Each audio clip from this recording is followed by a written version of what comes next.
Hello दोस्तों। मेरा नाम है खूनी रात। मैं आपको एक छोटी सी कहानी सुनाता हूं। कहानी एक सच्ची घटना है। कहानी सुनने से पहले मैं आप लोगों से एक बात कहना चाहता हूं। आप लोग कहानी तो सुन लेते हो लेकिन चैनल को सब्सक्राइब नहीं करते। चैनल को सब्सक्राइब कर दो। फिर हम कहानी शुरू करते हैं। चलो हम कहानी शुरू करते हैं। बहुत पुराने समय की बात है। पहाड़ों के बीच बसा था धनौरा गांव। वहां की औरतें रात को सूत काटने के लिए एक लकड़ी की तकली इस्तेमाल करती थीं। पर उसी तकल्ली से जुड़ा था एक नाम, मालती। मालती खूबसूरत नहीं थी, पर उसकी आंखें मानो किसी के भी मन के अंदर झांक लेती हों। गांव वाले कहते थे, ये औरत तकली से सिर्फ सूत नहीं, किस्मत भी काटती है। जिस घर के सामने बैठकर वह तकली घुमाती, उसी घर में मौत होती। धीरे धीरे अफवाह फैल गई, मालती चुड़ैल है। एक रात गांव में बच्चा मर गया। अगली सुबह किसी ने चिल्लाकर कहा, कल रात मालती तकली काट रही थी। बस फिर क्या था? भीड़ जमा हुई। मालती को उसके झोपड़े से घसीट कर निकाला गया। उसके हाथ में वही तकली थी जिससे अभी भी सूत घूम रहा था अपने आप। मालती रोई, गिड़गिड़ाई, मैंने कुछ नहीं किया, ये तकली मुझे छोड़ती नहीं।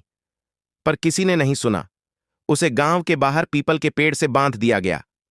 तकली उसके गले में लटका दी गई। सरपंच ने हुक्म दिया, इसे जला दो ताकि इसकी छाया भी न बचे। आग लगा दी गई। मालती चीखी नहीं, बस जलती आग में भी उसकी तकली घूमती रही। घिर घिर घिर। मरते वक्त उसने बस इतना कहा, अब मैं तकल्ली नहीं घुमाऊंगी, अब तकल्ली तुम्हें घुमाएगी। उस रात के बाद गांव में अजीब घटनाएं होने लगीं। आधी रात को घरों में सूत लटकता मिला। किसी ने देखा, छत से एक औरत के जलते बाल टपक रहे हैं। और सबसे डरावनी बात, हर अमावस की रात पीपल के पेड़ के नीचे एक जली हुई औरत बैठी दिखती, हाथ में तकल्ली लिए। जो उसे देख ले, उसके गले में अगली सुबह सूत का फंदा मिला। धीरे धीरे पूरा गांव उजड़ गया। आज भी धनौरा वीरान है, लेकिन अगर आप कभी रोड पुराने पीपल के पास से गुजरें और हवा में सुनाई दे घिर घिर घिर, तो पीछे मत देखना, क्योंकि कहते हैं तकली चुड़ैल अब सूत नहीं, जिंदगियां काटती है। धनौरा उजड़ चुका था, मगर तकली की आवाज नहीं थमी। सालों बाद शहर से एक रिसर्च टीम आई। उन्हें वीरान गांवों पर डॉक्यूमेंट्री बनानी थी। सबने चेतावनी दी, सूरज ढलने के बाद मत रुकना। लेकिन वही पुरानी भूल, अंधेरा हुआ और वे पीपल के पास रुक गए। रात ठीक 12 बजे कैमरे में एक आवाज कैद हुई, घिर घिर घिर। कैमरा अपने आप पीपल की ओर मुड़ गया। वहां कोई नहीं था। कैमरे में एक आवाज कैद हुई, घिर घिर घिर। कैमरा अपने आप पीपल की ओर मुड़ गया। वहां कोई नहीं था, बस जमीन पर बिखरा सूत। तभी टीम की एक लड़की अनन्या अचानक बोली, मेरी उंगलियां अपने आप हिल रही हैं। उसके हाथ में कहीं से एक तकली आ चुकी थी, वही जली हुई काली तकली। आंखों की पुतलियां घूमने लगीं। आवाज बदली, इतने साल किसी ने मेरा सूत नहीं पकड़ा था। हवा में डॉट जलने की गंध फैल गई। पीपल के नीचे धीरे धीरे एक आकृति उभरी। जला हुआ चेहरा, सिर से लटकते राख जैसे बाल और गले में वही फंदा। मालती। टीम भागने लगी, लेकिन अनन्या नहीं हिली। तकली अब तेज घूम रही थी। हर चक्कर के साथ एक एक नाम फुसफुसाया जा रहा था, गांव वालों के और अब नए। मालती की आवाज गूंजी, मुझे चुड़ैल बनाया, अब मैं बनूंगी। सुबह जब पुलिस पहुंची, पीपल के नीचे पूरी टीम बेहोश थी और अनन्या वह खड़ी थी, हाथ में तकली, आंखों में आंसू नहीं, बस सुकून। गले में सूत का निशान था, लेकिन सांस चल रही थी। डॉक्टर बोले, ये जिंदा है, पर कुछ अंदर बदल गया है। उस रात से शहरों में भी अजीब मौतें होने लगीं। हर जगह एक ही निशान, गले में सूत, और हर सीसीटीवी में मरने से पहले पीछे खड़ी एक औरत, जिसका चेहरा कभी मालती का था और कभी किसी और का। शहर में दहशत फैल चुकी थी। हर मौत एक जैसी, गले में सूत और चेहरे पर अजीब सुकून। अनन्या को अस्पताल के एक बंद वार्ड में रखा गया। वह बोलती नहीं थी, पर रात को उसकी उंगलियां अपने आप घूमने लगतीं, मानो तकलीफ पकड़ रखी हो। एक रात नर्स ने देखा, हवा में सूत तैर रहा था। दीवार पर कोई परछाई नहीं थी, फिर भी दीवार कतरी जा रही थी, जैसे कोई अदृश्य तकली उसे काट रही हो। सुबह अनन्या ने पहली बार बोला, यह बदला नहीं है, यह अधूरा काम है। डॉक्टर घबरा गए। किसका? अनन्या की आवाज में दो आवाजें थीं, मालती की और मेरी। सच्चाई सामने आई। मालती चुड़ैल नहीं थी, वह तकली बांधने वाली थी। एक प्राचीन विद्या जिसमें औरतें मरे हुओं की अधूरी आत्माएं सूत में बांध देती थीं ताकि वे भटकें नहीं। लेकिन जब मालती को पीपल से बांधकर जलाया गया तो वह विद्या टूट गई। अधूरी आत्माएं सूत में फंस गईं और अब तकली किसी एक की नहीं रही। जो भी उसे छूता वह अगला धागा बन जाता। उसी रात अस्पताल की बिजली चली गई। अंधेरे में घिर घिर घिर नर्सों ने देखा, हर बेड से सूत निकलकर अनन्या की ओर जा रहा था। उसने आंखें बंद कीं। अगर सबको बांधना ही है तो मुझे पूरी ताकत चाहिए। सुबह अस्पताल खाली था।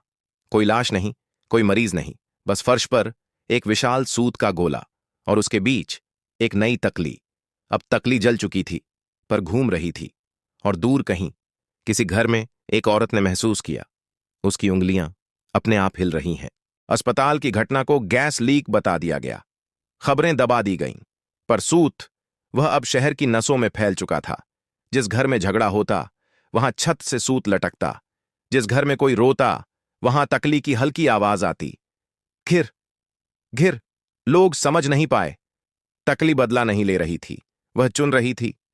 पुराने ग्रंथों में एक बात लिखी थी, जब बांधने वाली जलाई जाए तो तकली अपना वारिस भीड़ से नहीं दर्द से चुनती है। अनन्या गायब थी, लेकिन उसकी परछाई अलग अलग जगह दिखने लगी। एक स्कूल में एक लड़की अचानक बेहोश हुई। होश में आते ही बोली, मुझे रात में धागे गिनने पड़ते हैं। एक फैक्ट्री में मशीन अपने आप सूत काटने लगी। और फिर एक छोटी बच्ची, मीरा। मीरा बोलती कम थी, पर रोज मिट्टी में डॉक्टर लकीरें बनाती रहती। लकीरें नहीं, सूत के चक्कर। अमावस की रात मीरा ने पहली बार बोला, वो आंटी अब थक गई है। उस रात अनन्या सामने आई, आंखों के नीचे काले घेरे, हाथ जले हुए। उसने मीरा के सिर पर हाथ रखा। अब ये सुन सकेगी। मीरा मुस्कुराई। पीपल की पत्तियां हिलने लगीं। अगली सुबह अनन्या की लाश मिली। चेहरे पर सुकून। गले में कोई सूत नहीं था, बस पास में एक छोटी तकली पड़ी थी, नई पर जली हुई।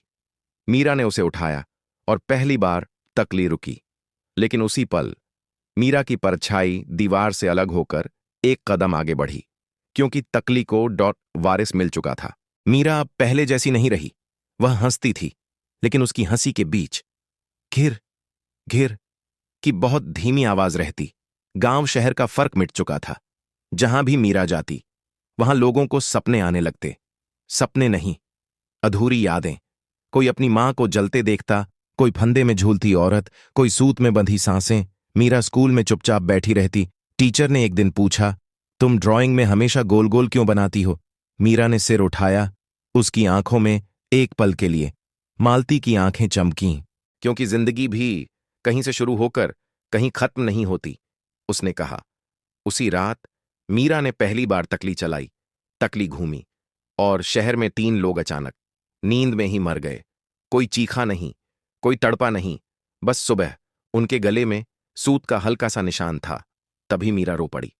मैं किसी को मारना नहीं चाहती, उसने अंधेरे से कहा। पीपल की छाया हिली। मालती की आवाज आई, मैं भी नहीं चाहती थी।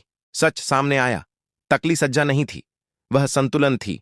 जो दर्द अनसुना रह जाता, जो औरत जला दी जाती, जो सच दबा दिया जाता, तकली उसे बांध देती। मीरा समझ गई, अगर तकली नहीं घूमेगी तो दर्द और भयानक रूप ले लेगा। सुबह मीरा घर से चली गई।